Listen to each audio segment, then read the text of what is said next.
Giant tech YouTubers are blown away that they couldn't end the RTX 5070's success. One going on to say that they were ashamed that it's actually the best-selling NVIDIA GPU in recent memory. Now, this is because of a couple different things for those who maybe don't know.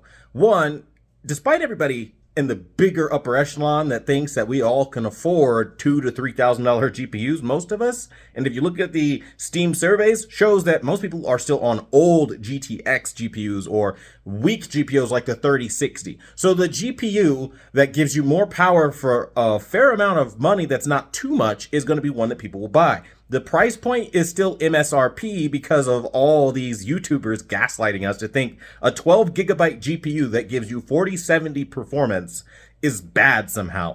To put this in perspective, you can literally use something like NVIDIA image scaling and then take 1440p up to 4K. Ta-da! Pair that in with DLSS 4 using something like DLSS Swapper, and now you really have DLSS on every single game that supports DLSS, and it's an absolute amazing thing. Not even if you want to get more crafty and force DLSS on everything in general.